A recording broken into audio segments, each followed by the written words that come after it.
Well, here's the technique, and it doesn't involve the pedal, not at first.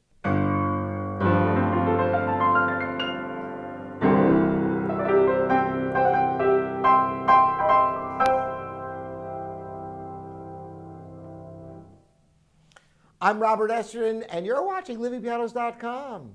Today is about advanced pedal techniques, and it's absolutely not what you expect at all. I guarantee it. I could talk about half pedaling, which sometimes you do to get a certain sonority, combining the una corda, that is the soft pedal, with the sustained pedal, even engaging the sostenuto pedal, the middle pedal, to hold some notes that maybe you don't want to blur everything together, and combine that with the sustained pedal, the damper pedal. I could talk about little dashes of pedal to bring out certain notes. There's a wealth of pedal techniques that you couldn't possibly even write in, and even if you could, it wouldn't be that helpful. You know why? Because the piano you're playing on, the acoustics of the room, not to mention the music you're playing, all enter into these advanced pedal techniques. But what I'm talking about today is next level pedal techniques. I'm going to use as an example the slow movement from the Mozart K545 C major, the famous C major sonata.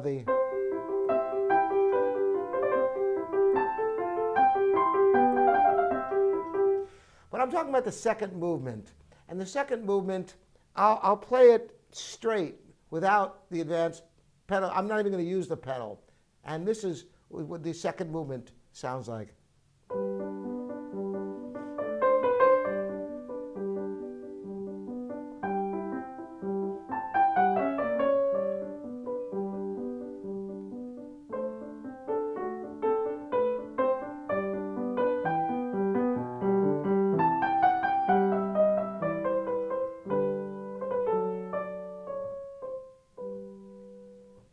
Now, many of you purists out there might say, why use pedal in Mozart at all? Mozart's piano didn't have a pedal, which is true.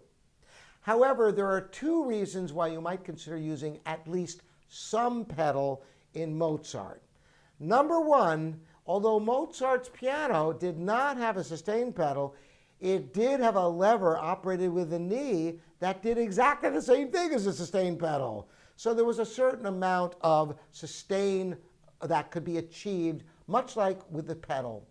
Secondly, when you're playing on a modern piano, it's so drastically different from a Mozart-era piano that it's essentially a transcription, because the sound and the sustain and the whole quality of the instrument is so different from what Mozart wrote for that arguably you're playing on a different instrument, so you might as well take advantage of what the modern piano offers you. So what kind of techniques am I talking about if I'm not talking about any of the crazy ones I brought up before? Not so crazy, really. Well, in pedaling this, you might be tempted to pedal so that these chords in the left hand get blurred together. So I'm going to play just the left hand, and I'm going to pedal it.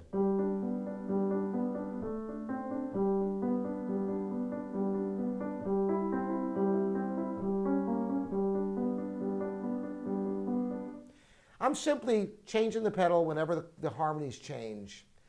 Very simple technique. The problem with that is if I add the right hand notes become blurry. Listen.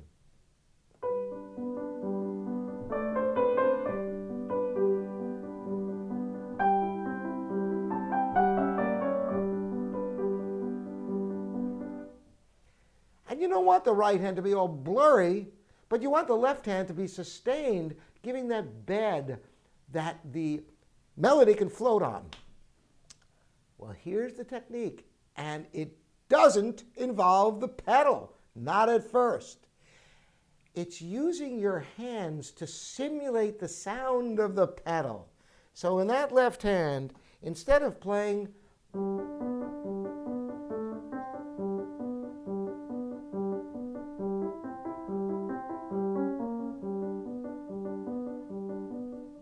which is the way it's written, you hold the bass notes.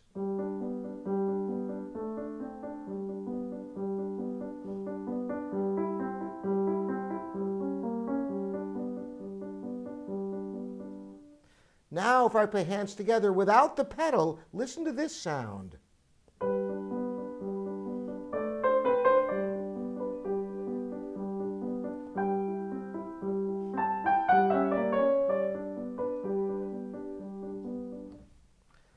So you can hear the left hand now is sustained without having to depend upon the pedal for it. Now, why is this so helpful?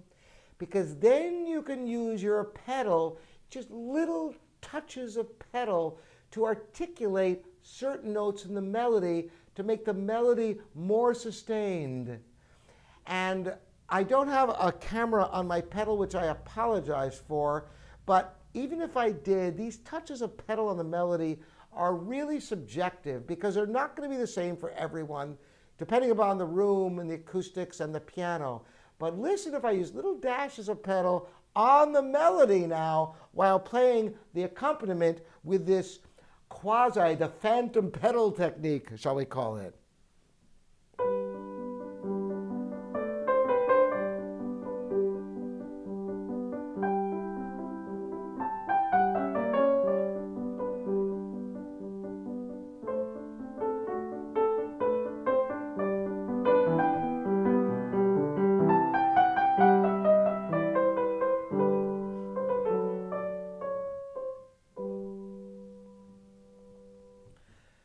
Now, all I was doing with the pedal was capturing the long notes on the melody to make them sing more. Instead of this note, for example, the first note,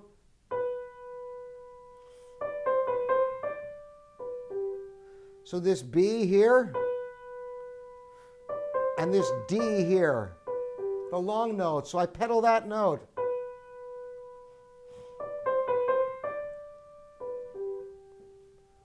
So I'm simply pedaling the long notes in the melody so they sustain longer. And the left hand then is the phantom pedal done with the hands so that you can use your pedal to enhance the melody instead of trying to pedal the chords to make them sound more lush and sustained. You do that with your hand, and that opens up dramatic possibilities for using the pedal in a more subtle fashion to enhance the melody rather than connecting the accompaniment. And this isn't just in Mozart. This goes for a vast array of musical styles. Try it in your playing, and you'll be richly rewarded with a far more musical performance, and one that's cleaner because you're doing more with your hands and not depending on the pedal to connect with what you can connect with your hands, opening up great expressive possibilities with the pedal in your piano playing. Thanks again for joining me. Robert Estrin here at livingpianos.com, your online piano resource. Look forward to seeing you next time.